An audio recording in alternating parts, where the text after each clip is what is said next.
Rreth 3 ditë më parë, paralajmërova se qeveria me shumë zell do të emëronte drejtorin e ri të policisë, Nizar të radhës të Belinda Ballukut.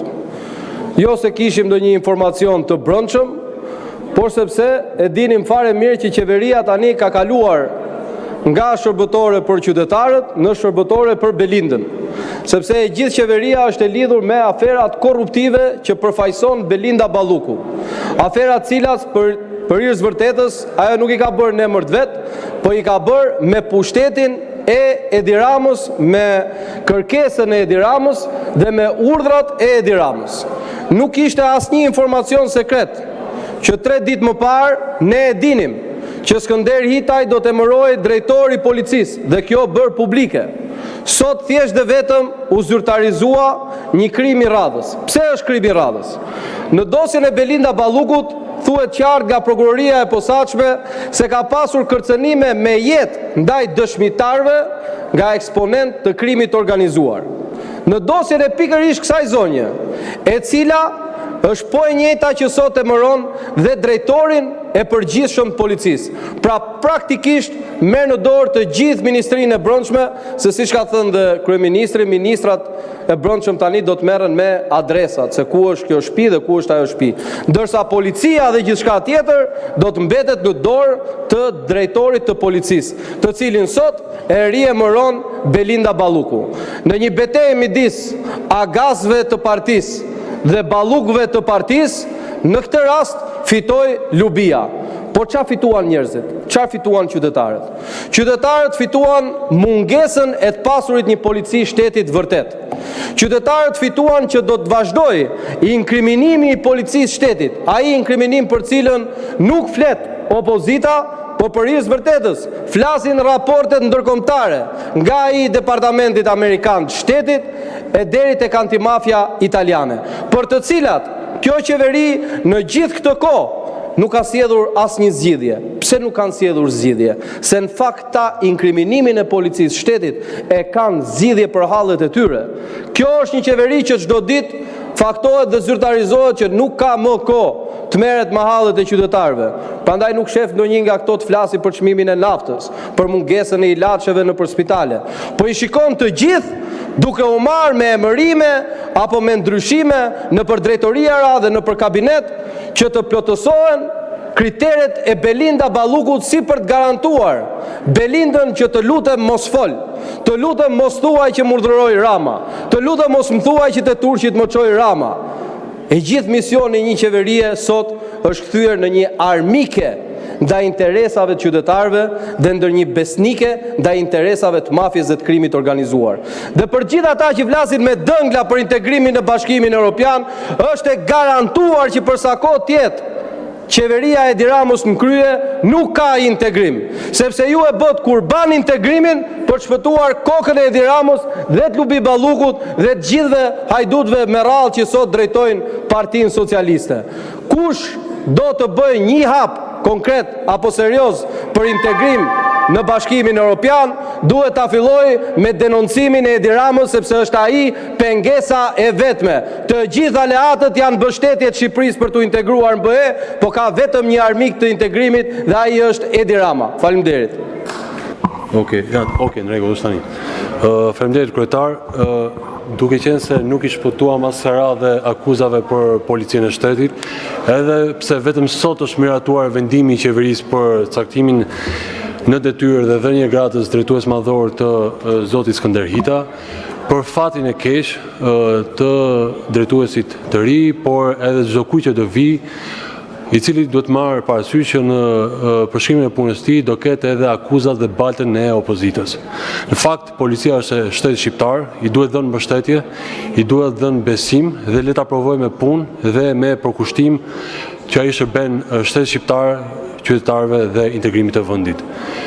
Zoti Hita në fakt është oficer karriere, unë kam patur rastin bashkëpunoj me të prej 9 vitesh tashmë, që kur unë pata nderin të bashkohem Ministrisë së Brendshme rreth 8 vite e gjysmë apo 9 vite më parë, dhe ka qenë drejtues në disa qarqe të vendit, ku ka spikatur për profesionalizmin, për integritetin, për përkushtimin ndaj uniformës dhe organizatës, dhe jam shumë i lumtur në fakt që si një ndër kandidatët më të vlerësuar të konkursit të mbikëqyrur dhe nga partnerët ndërkombëtar, kryesisht ata të Bashkimit Evropian, të cilët kanë qenë të pranishëm gjatë gjithë ditës që janë kryer intervistat,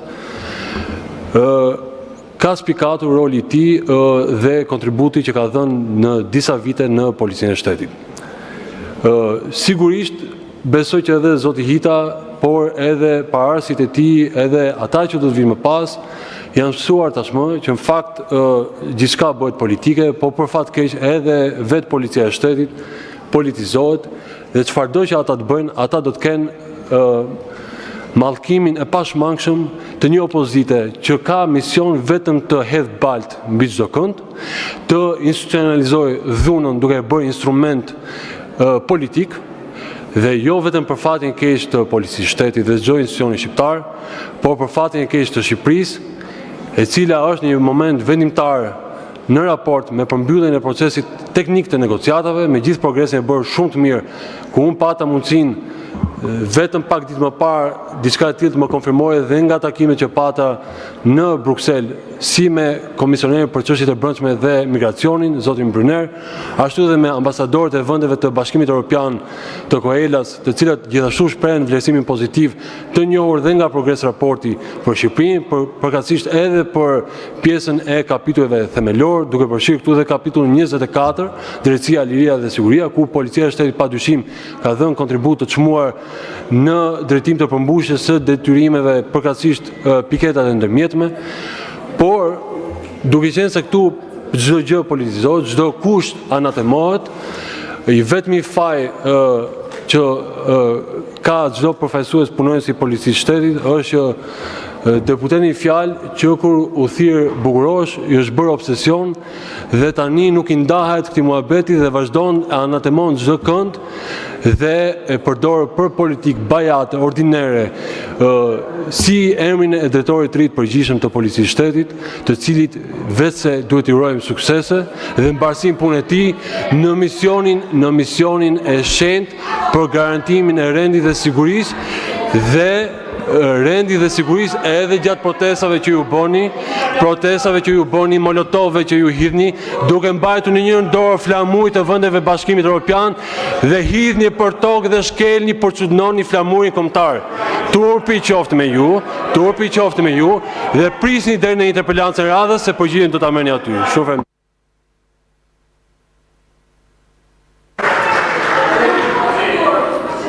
Zoti Klevis Balliu ka fjalën për replik. Është korrekt. Shneju replik. S'ju ka përmendur emrin. Zoti Llamallari, nëse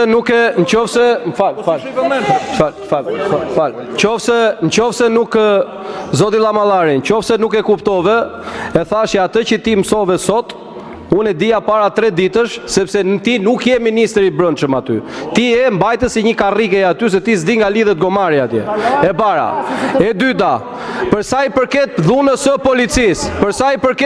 policisë, deputeti Xhelal Mziu është goditur këtu nga përfaqësues të karteleve me uniformë si s'ka ndodhur asnjëherë në 35 vite, me shkop gomen, me strugës, dhe ti duhet ishe i pari që të flisje. Por ti s'flet dot se ti kërcen kur të thon, flen kur të thon, han kur të thon dhe ikën kur të thon. Ti nuk je aty me mendjentate, prandaj ti duhet trish të mbyllësh gojën dhe vetëm të dëgjosh derisa Lubia të sjellë edhe fjalën tjetër, të sjellë edhe shkrimin tjetër, që ti ta lexosh edhe njësoj ashtu siç e lexove prap me gabime, sepse nuk ta ka shkruar ashtu Belinda, kështu që kthej përgjigje dhe thuaj më fal se e lexova gabim. Për sa i përket inkriminimit Policisë Shtetit, zotri, je po ti që ke qenë zëvendës ministri i brendshëm, kur Agasi me kartelet e veta merrten peng biznesmenët për interesat e Akshit, për interesat e tendrave të Baxhanakut shefitat. Ke qenë ti zëvendës ministri i brendshëm kur merreshin peng biznesmenët. Prandaj ti duhet rish urt dhe thuj Belindës më fal se lexova mirë. Atëre, edhe njerë ju kujtoj që kjo është një seancë me minutazh të përcaktuar, 240 minuta, do të thotë 4 orë, çdo tejkalim i minutazhit të rezervuar për diskutantët hyn në hak të kolegëve. Kështu që ndjes, por nuk do zgjatet asnjë sekond fjala asnjë prej deputetëve secilit grup parlamentar. Natyrisht ministrat kanë drejt ta marrin fjalën dhe fjala e tyre llogaritet në minutazhin e rezervuar për grupin parlamentar të cilit i përkasin, pra të majorancës.